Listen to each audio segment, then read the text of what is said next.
Акшамлар хайыр декабрнан 4 жұма күні эфирде заман Қырым ведунияда олған қаберлерінен таныш етмеге азырмы студияда сілеріні мен Шевкет Наматулаев селемлайым.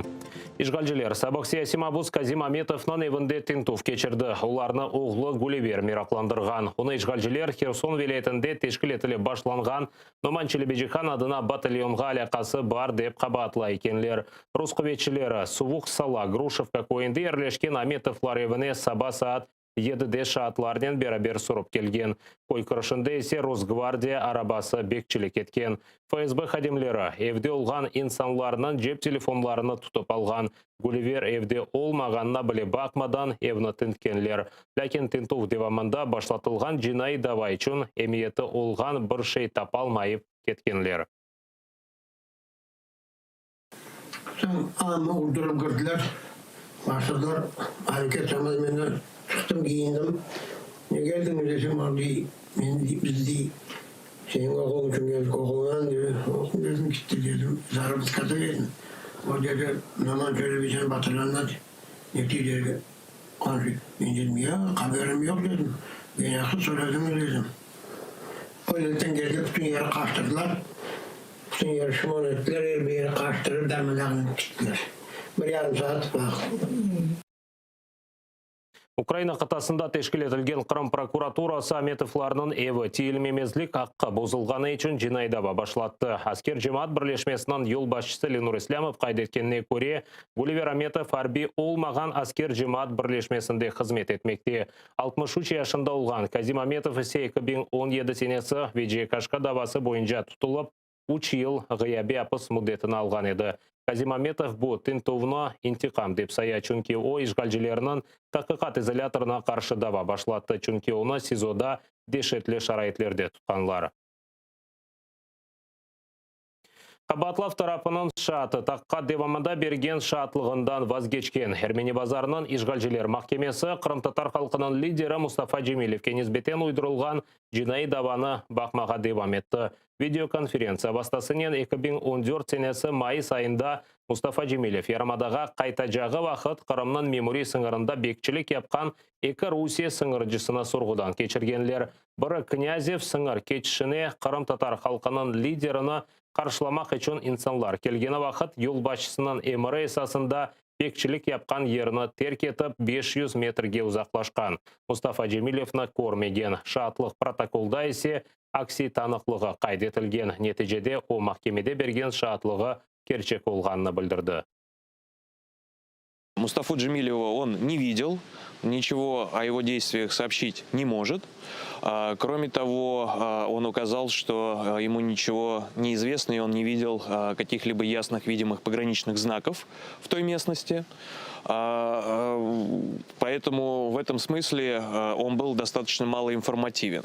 Вместе с тем, в ранее данных им показаниях на предварительном следствии он утверждал обратное, что он видел Мустафу Джемилева, что Мустафа Джемилев там осуществлял какие-то действия. В связи с этим прокурор заявил ходатайство об оглашении ранее данных свидетелем Князевым показаний, которое было удовлетворено судом. Показания были оглашены, после чего свидетелю были заданы дополнительные вопросы, на которые он ответил, что подтверждает показания, данные в суде под присягой, а что указано в протоколе, ему непонятно, и он точно не может сказать, говорил он такое или нет. Қырым платформасы бірлешмесіне кірген депутатлар Қырым-татарлар үшін мұйым олған қанулар қабыл етілмесі юнелешінде ишалы баражақ. Бұна тыр яйында депутатлар бірлешмесінің елбасшыларындан бірі олған Голос фракциясындан халық депутаты Рустем Умеров айтты. Приоритетлер арасында Қырым проблемасы музакире етілмесі ве ярымада ишгалден құртарылмасы үшін дигер мемлекет парламентлерінен ишбірлік япмақ үшін ассамблея құрылмасыдыр. Халқы депутатлары Русия япқан арби жинайетлер ве Русия ярамаданы аскерлештіргені аққанда айтажақ. ОБС Европа Шурасы Ислам ишбірлігі тешкіляты еле чалышмаға планлаштыралар. Рустем Умеров қайдеткенне көре бірлешме депутатлары Қырым-татарларынан сияси ақлары тікленмесінен де ұғырашажақ. Сөз Қырым-татар халқының статусы Қырымның тамыр халқылары аққында қанун лейхалары қабыл етілмесі ве Украина анаясасына Қырым-татар мұқтариеті құрылмасы үшін керекли деңішмелер көрсетілмесі аққанда кете. Қырым платформасы бұл қанун лейхалары тез вақытта қабыл етілмесі үшін yol açmalı. Çünkü bu birleşmege çoğusu фракция депутатлары кіреді, деді Умеров. Результат может быть это принятие закона о коренных народах и закона о статусе крымско-татарского народа. Вопрос по третьему закону, изменение Конституции, часть 10, можно будет обсудить, но это как во второй уже части. Самое главное, то, что мы можем в данный момент принять, это вот эти два законопроекта. И третий уже до конца года, до конца следующего политического года, я имею в виду где-то до мая месяца. Истихбарат арбилер дипломат ве меджлиснің иштирагы иле қапалы топлашулар. Бөле Иркенда Украина тарафы Қырым платформасы топлашуларына кечірілмесі дей Қырым музакире клубынан мутихасызлары. Халқара мейдан вастасынен Украина бұтын дүнияға ишғал етілген Қырымда олған керчекні білдірмелі. Бойсе ишғал етілген Қырым мевзусына дүнияның күн тәртібіне қайтара біле.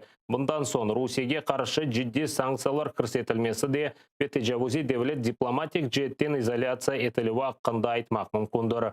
Қырымнан кележегінен бағлы бір меселе тамыр халқынан темсілже органы меджлиснен музакире етіліп қабыл етілмелі де экспертлер. Конечно, крымские татары через свой представительный орган должны участвовать в дискуссии и в переговорах этих вопросов, которые напрямую влияют на будущее их территории Крыма.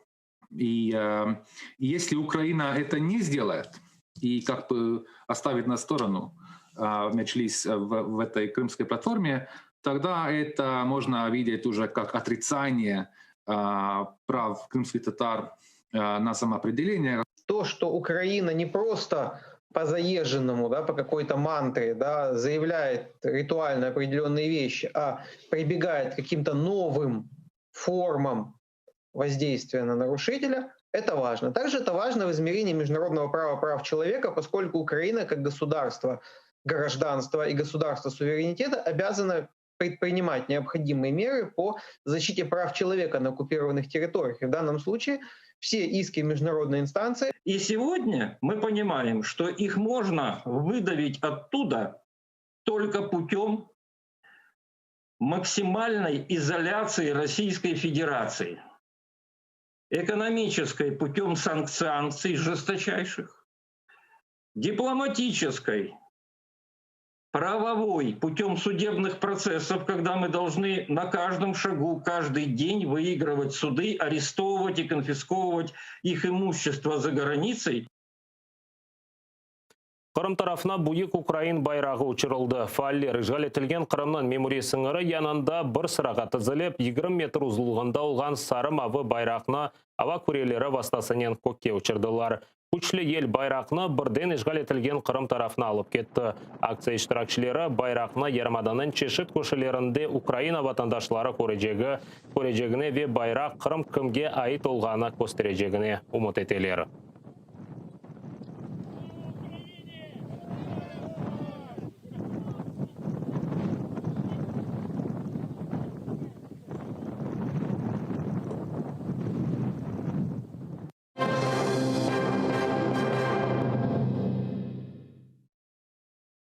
Ишгалжелер Донецк вилаятынын Луганская көйжеварында тұрған бір Украина арбийны яралаған. Русия нишанжысы атқан арбийны госпитальге еткізгенлер Туневынка күндевамында 9 душман атышывы ве 4 дистанцион майынланув қайдетілген.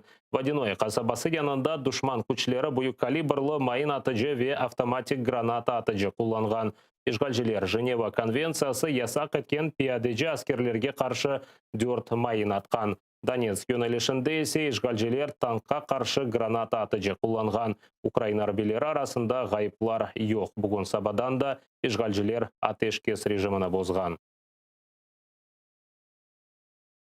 4 грудня російсько-окупаційні війська один раз порушили домовленості, досягнуті 22 липня 2020 року, та використали заборонене важке озброєння, а саме артилерійські системи 122 калібру та 120 мм міномети, здійснивши обстріл наших позицій поблизу населеного пункту Водяне. Вогневі дії противника не несли загрози нашим оборонцям, тому українські підрозділи вогонь у відповідь не відкривали. Украинада кечкен күндеваманда 15.131 COVID-19 хастасы белгіленді. 131, 235 кіші хасталық ағырлашмасы нәтижесінде вефат еткен. 13,5 хаста түзелген. Сағлық Назир Максим Степанов айтқанына көре, хасталғанларынан сайысы баяғы чоқча. Чүнки статистикада хасталықның симптомсыз кечірген яда керчекні көстермеген тест нәтижелеріні алғанлар көрсетілмеген. Назирның сөздеріне көре, коронавирус хасталығына ұғырағанларынан учте бірі менфи нәтиже алы. Хасталық тарқалмасына тек умуми карантин тоқтата біле. Сағлық Назирлігі акиметке карантинны январынан башында көрсетмеге теклif етежек. Шымдылек тибби система олған хасталар сайысынен баш етіп ола, деді Степанов. Январынан сонына ве февралінің башында мевсім хасталықлары тарқалы башлайжағыны тахмин етелер. О вақытқа қадар коронавирус хасталықның сайысыны эксілтмек керек, деді Сағлық Назирі. Ми бачимо необхідність збити цю хвилю розповсюдження ковіду і довести її до мінімально можливих цифр. Спираючись на медичні та протиепідемічні показники, ми пропонуємо і будемо пропонувати це уряду України, скажімо так, плановий жорсткий карантин з максимальними обмеженнями, починаючи з перших чисел січня. Вважаємо, що тривалість такого карантину для того, щоб досягти максимального ефекту, повинна бути протягом 3 тижнів. Умми карантин көрсетілген тарзда бизнеске олған зарарларына девлет өдейжек. Умми карантинден себеп чалышып оламаған иш адамлары 8.000 гривналық ярдым алып олажақтыр. Бюджетте бұл мақсатқа 10 миллиард гривна белгіленген. Юқары шура кеченлері президент теклиф еткен қанун лейхаларыны таздықлады. Ұққи шақысларға еші екәне іштимай төлев жөмесі қайтарылажақ. Баш назер Денис Шмыгаль парламент огунде шықыш япарекен акимет бөле шекілде Бұқран девамында иш ерлері сақланмасы үшін япылған адым деді. Ярдымны дия иләвесіні құлланып алмақ мүмкіндір. Перше, на надання одноразової матеріальної допомоги фізичним особам-підприємцям та найманим працівникам, які можуть втратити доходи у разі посилення обмежень для сфери діяльності. Повторюсь, мова йде про одноразову матеріальну допомогу в розмірі 8 тисяч гривень. Прогнозований обсяг коштів, необхідних для реалізації цієї програми, близько 10 мільярдів гривень. Друге, кошти з фонду боротьби з коронавірусом і його наслідками зможуть спрямовуватись також на надання одноразової матеріальної допомоги суб'єктам господарювання з метою збереження робочих місць найманих працівників. Ишғал етілген Қырымда 325 яңа коронавирус хастасы белгіленді. 12 кіші хасталық ағырлашмасы нәтижесінде вефат еткен. Бұл ишғалжылерінің ресми статистикасыдыр. Бұл вақыт есе бірчоқ коронавирус хасталарына грипп яда кескін нефес хасталығы диагнозы қойыла екен. Тест COVID-19 хасталығына костергеніне біле бақмадан базы хасталарға пневмония диагнозында қоялар.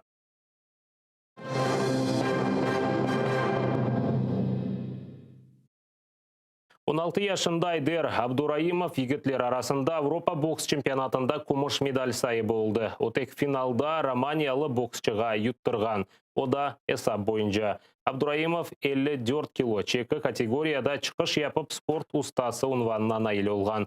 Яриш Бұлғаристанның пайтақты София шерінде кечірілген. Мелитополь сакені Украинаның 5 дефа чемпионы ола. Енді о кележек сене кечірілежек Европа чемпионатына азырлық көрі башлады. Усат қазір олған сонки хаберімізді депіңізге қайырлы ақшамлар вер атлық күнлеріңіз тынш кечмесіні тілейім. Атырден есе айырылманыз көрішкенже.